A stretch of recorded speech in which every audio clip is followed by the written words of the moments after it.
où vous faites passer votre destin devant le matériel. L'étape où vous vous dites trop c'est trop, nous ne sommes plus d'accord qu'on puisse acheter nos consciences. L'étape où vous dites aujourd'hui nous voulons nous choisir une personne et cette personne n'aura rien à dépenser. Nous allons faire toutes les dépenses avec nos maigres moyens. C'est l'étape où vous voulez dire tout simplement que nous refusons que les hommes politiques continuent à acheter notre conscience et nous les revoyons revenir 5 ans après pour nous demander encore de leur faire confiance. Mais désormais vous dites, nous allons nous choisir notre dirigeant, nous allons financer les coûts de sa campagne et cette personne sera sous notre contrôle. Puisque comme on l'a dit, la main qui donne, c'est toujours la main qui domine. Et pendant les années, vous aviez accepté à ce qu'on vous donne 5 000 francs et on vous écrase pendant 5 ans. Aujourd'hui, vous dites, nous ne voulons plus être écrasés.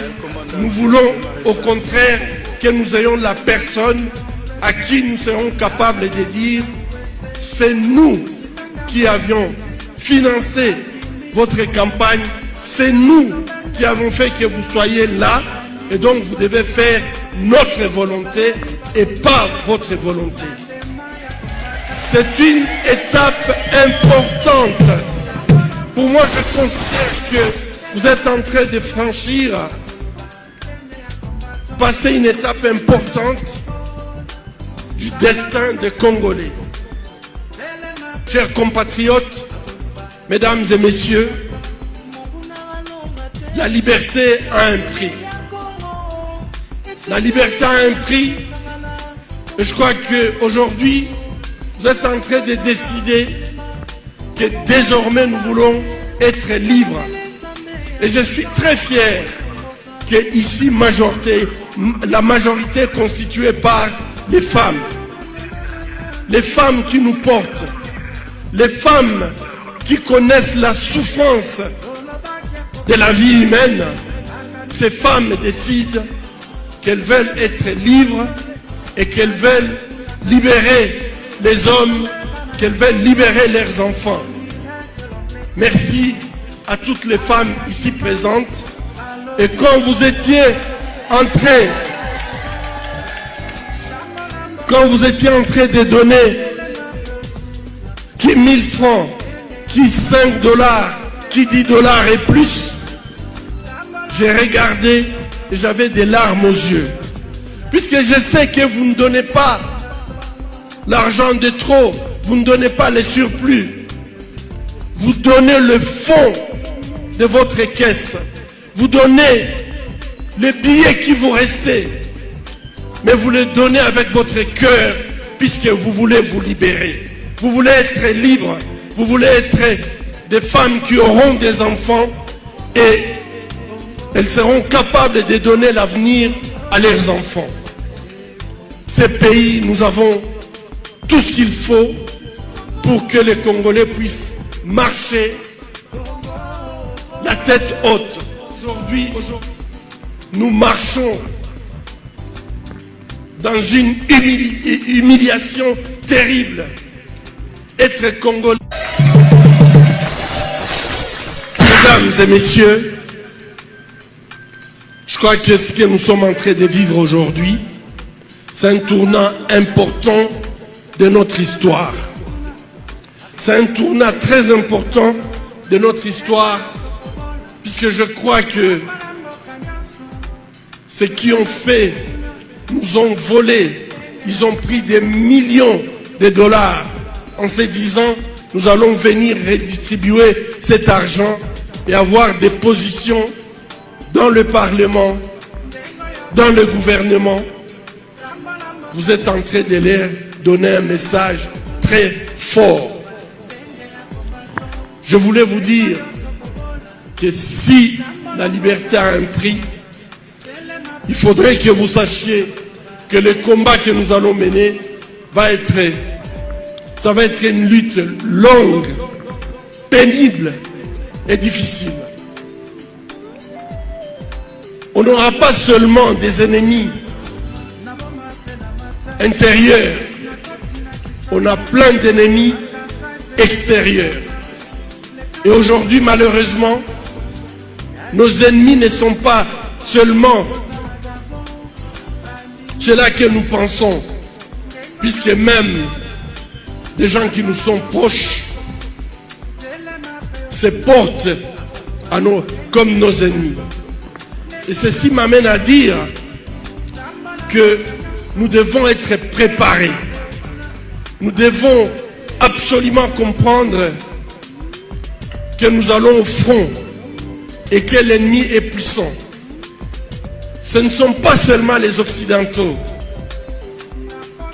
qui nous ont colonisés depuis plus de 100 ans, qui nous ont pillés depuis plus de 100 ans. Aujourd'hui, dans nos villages, nous avons aussi des Orientaux qui exploitent nos richesses. Et en plus de ça, nous avons des voisins qui, en complicité, malheureusement, avec nos frères, participent à cette prédation.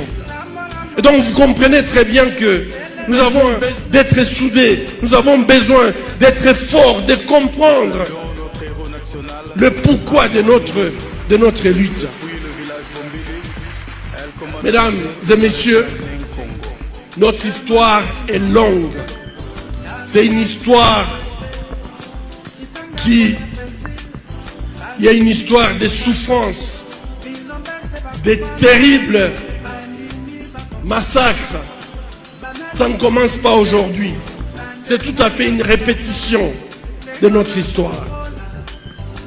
Et je crois qu'aujourd'hui, je vais profiter de l'occasion pour vous dire que nous devons nous battre pour pouvoir vaincre le complot contre la République démocratique du Congo. En 1885, alors que toutes les puissances voulaient contrôler l'espace qui sera appelé l'État indépendant du Congo, ils ont trouvé un compromis, pas un compromis pour les Congolais, mais un compromis pour les prédateurs. Il fallait que le Congo soit donné à un roi, le plus faible de l'Europe, puisque chacun pouvait venir et exploiter à son gré. Ce fut le roi Léopold II. L'histoire va nous montrer assez rapidement qu'en nous donnant, en confiant un pays comme la République démocratique du Congo, pas à l'Allemagne de Bismarck, pas à la France, pas à l'Angleterre, pas aux États-Unis, pas à l'Espagne ou le Portugal à l'époque, c'était une volonté délibérée de mettre le Congo sous le contrôle d'un individu, une seule personne, mais qui ne pouvait pas faire face à toutes les puissances à l'époque. Et ceci, c'est pour permettre à ce que chacun puisse exploiter le Congo à son gré. Ça a duré jusqu'en 1906. En 1906, à cause des atrocités que nous avons subies, plus de 10 millions de morts, le Congo va passer sous contrôle du plus petit pays de l'Europe. À cette époque, peut-être on pouvait imaginer de mettre le Congo sous une puissance de l'époque. Mais le Congo fut la colonie de la Belgique, un des royaumes les plus faibles de l'Europe à l'époque. Et ceci va durer jusqu'en 1960. J'ai fait un test et j'ai posé la question aux Congolais, notre indépendance a duré combien d'années? Je suis désolé, je ne vais pas poser cette question, mais sachez que notre indépendance, nous avions eu l'indépendance en 1900.